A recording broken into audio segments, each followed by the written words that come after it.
Ouça uma reflexão sobre o cristão masoquista.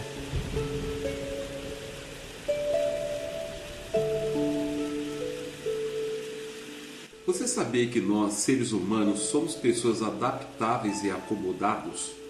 No primeiro momento estranhamos, mas depois não queremos deixar.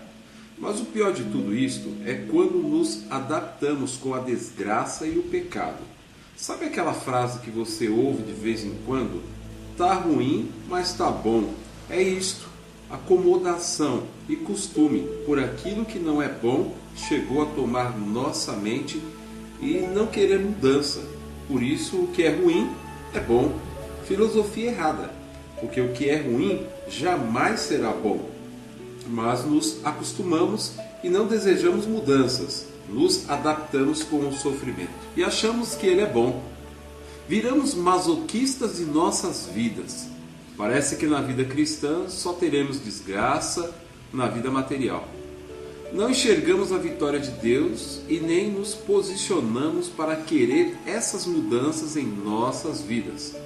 Não estou falando em um comportamento de murmuração contra Deus pelas adversidades permitidas em sua vida, mas estou falando sobre a questão de Deus dar-lhe a oportunidade de sair daquilo que não é bom para a tua vida e você achar ruim, porque prefere ficar na escravidão ou martírio. É preciso entender que existe o tempo de Deus, nos tirar do sofrimento, porém devemos levantar a cabeça e marchar com fé para uma nova visão de vida. Deus sempre abre portas com o propósito de nos abençoar. Desejo compartilhar com você algumas partes das Escrituras Sagradas que Deus tem falado ao meu coração. Veja Tiago capítulo 1, verso 17, que diz assim: toda boa dádiva e todo dom perfeito vem do alto, descendo do Pai das luzes, em que não há mudança nem sombra de variação. Isso significa que Deus tem sempre o melhor e bom para seus servos. Que tal falarmos sobre o povo de Israel? Após a morte do governador José, eles viveram aproximadamente 215 anos escravizados pelos egípcios. Então Deus decide chamar Moisés para os libertar do Egito. E disse o Senhor assim: tenho visto atentamente a aflição do meu povo, que está no Egito, e tenho ouvido o seu clamor, por causa dos seus exatores, porque conheci as suas dores. Portanto, desci para livrá-lo da mão dos egípcios, e para fazê-lo subir daquela terra a uma terra boa e larga, a uma terra que mana leite e mel, ao lugar do cananeu, e do eteu, e do amorreu, e do perizeu, e do eveu, e do jebuseu. E agora eis que o clamor dos filhos de Israel chegou a mim, e também tenho visto a opressão com que os egípcios os oprimem. Vem agora, pois, e eu te enviarei a Faraó, para que tires o meu povo, os filhos de Israel, do Egito. Êxodo capítulo 3, versículos 7 ao 10. Diz o texto que Deus ouviu a oração do seu povo. Embora eles viveram cerca de 215 anos na escravidão, não significa que esse tempo todo eles estavam orando e pedindo uma ação de Deus, ou quando eles iniciaram as suas orações pedindo a Deus que os libertasse da escravidão. Mas Deus ouviu as suas orações e preparou Moisés para que os libertasse da mão dos egípcios. Passados alguns anos, após o Mar Vermelho, já no deserto, livres dos egípcios, o povo murmura contra Moisés e Arão, desejando voltar ao Egito. O livro de Números, capítulo 11, versículo 5, diz assim: lembramo-nos dos peixes que no Egito comíamos de graça, e dos pepinos, e dos melões, e dos porrós, e das cebolas, e dos alhos. Mas agora nossa alma se seca, coisa nenhuma há senão este maná diante dos nossos olhos. Havia um descontentamento do povo para com Moisés e Arão, porque eles os tinham tirado da terra do Egito. Isso, em outras palavras, eles estavam falando contra o próprio Deus. não estavam contentes com a proposta que Deus lhes deu, de serem livres e mais tarde fazer deles uma grande nação. Eles não entenderam o propósito e estavam apegados com a miséria da escravidão do Egito, porque lá eles tinham comidas. E, no entanto, era uma reclamação ilegítima, porque Deus não tinha os abandonado. Deus preparou maná para eles no deserto. Penso que eles eram masoquistas, ou seja, sentiam o prazer pelo sofrimento. Embora lembraram das comidas, tinham se adaptado, já estavam acostumados com o sofrimento. Assim muita gente vive, sente prazer em sofrer. É o desejo de voltar para a desgraça. Por isso não se posiciona, ama a rotina. A Bíblia diz que Deus faz coisas novas. Não estou falando que Deus muda, Ele permanece o mesmo. Ele também não muda seus ensinos, mas o que é bom para seus servos, Ele deseja e dá. Os israelitas não pensaram na grande oportunidade que Deus estava concedendo a eles com a liberdade. Suas mentes estavam presas em coisas que não eram essenciais, embora tinham alimentos, mas eram escravos. Não conseguiram ver que Deus queria fazer deles uma nação independente, que pudesse ser sustentada. Muitas vezes somos como eles, nos acomodamos com a vida medíocre que vivemos. Passamos a achar que as coisas ruins não são ruins, são boas. O inimigo faz o que quer e damos glória a Deus. Deus nos abre o mar, mostra uma nova visão e possibilidade de sermos livres, ou seja, libertos do sofrimento mental, social e espiritual. Mas como estamos adaptados, acomodados e com nossa mente obscura, achamos que o melhor é ficar do jeito que está. Quantos hoje estão permitindo que o diabo faça dele e de sua casa um inferno? Não se posiciona diante de Deus contra seu inimigo, não ora, não expulsa, não usa as armas ensinadas pela palavra de Deus, porque está acomodado, não despertou do sono e acha tudo isso normal. Luta contra a carne pensando que vencerá, mas não debaixo das orientações do Senhor. Devemos tomar cuidado em achar normal as coisas que não provêm de Deus em nossas vidas. Não é normal ficar parado e ver as ações diabólicas em nosso lar. Não é normal igreja não ganhar almas para Cristo. Não é normal você não sentir a presença de Deus em um culto. Não é normal tudo em sua vida dar errado.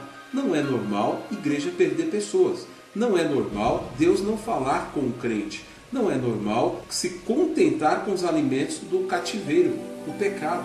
Não é normal não temer ao Senhor. Não é normal não nos arrependermos de nossos pecados. Não é normal não ser sensível à palavra de Deus. O perigo é achar que o ruim é bom.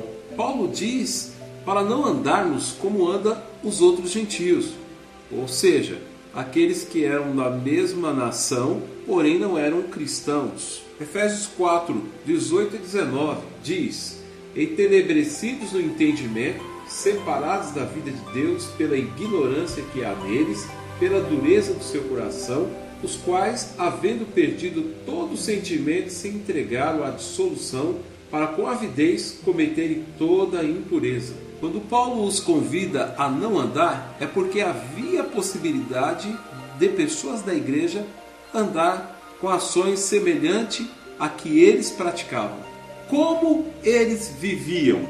Segundo o texto, podemos entender que eles viviam com entendimento escurecido, no versículo 18. E no mesmo versículo 18, eles faziam as coisas sem orientação divina, até porque eles não tinham Deus em seus corações. E sem sentimento, ou seja, insensível, acomodado e sem comoção.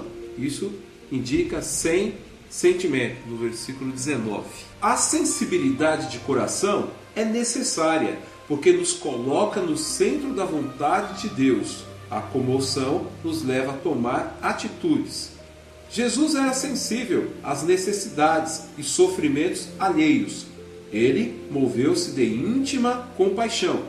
Quando não sentimos o peso de nossos erros, e nos acomodamos com o mal ou com a desgraça, achamos que tudo isto é vontade de Deus. Tiago diz: toda boa dádiva e todo dom perfeito vem de Deus. Há duas coisas diferentes. Primeira, o alimento da escravidão, os pepinos, as carnes. Segundo, o alimento da liberdade, o maná. Paulo aprendeu a contentar com o que tinha, porque estava na dependência de Deus. Por isso disse que podia todas as coisas naquele que lhe fortalecia. Filipenses 4, 11 ao 13. Perceba que no contexto, Paulo está falando que aprendeu a ser feliz em todo lugar, em qualquer situação, esteja bem alimentado ou mesmo com fome, possuindo fartura ou passando privações.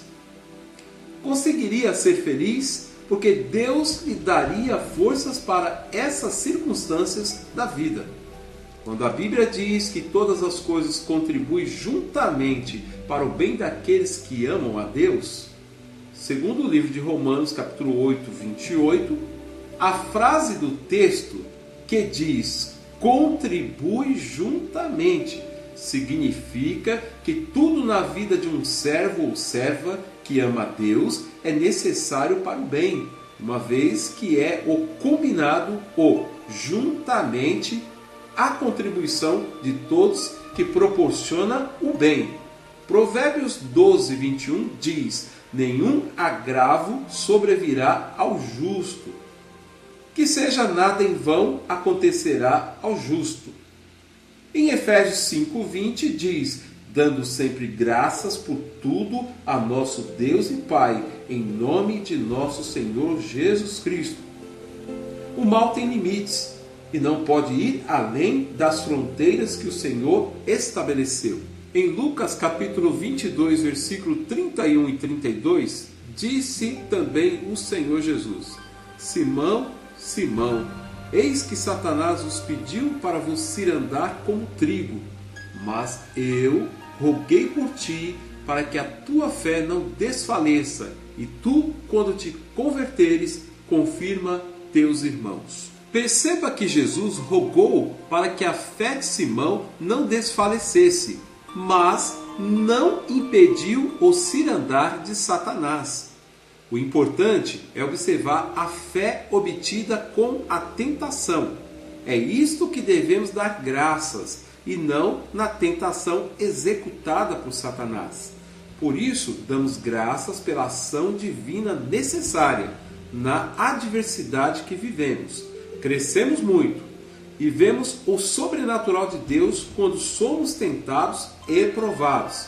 A essas ações de Deus que damos graças, porque surgiram quando fomos tentados pelo inimigo.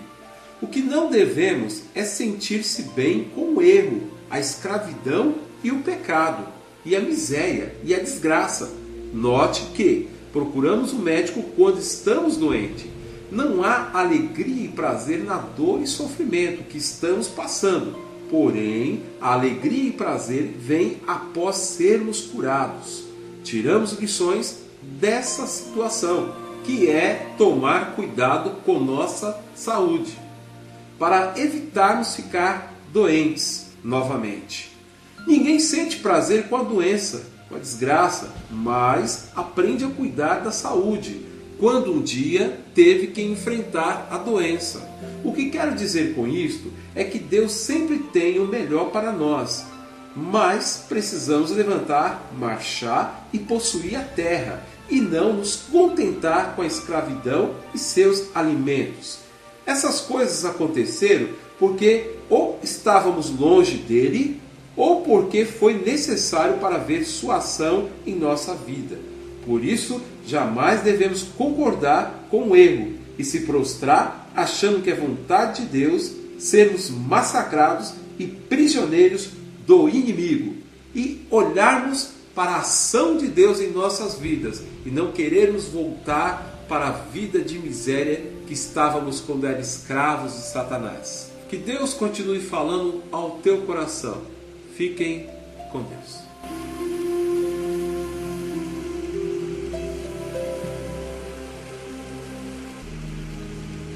Acabamos de ouvir uma reflexão com o conferencista Jerry Carvalho.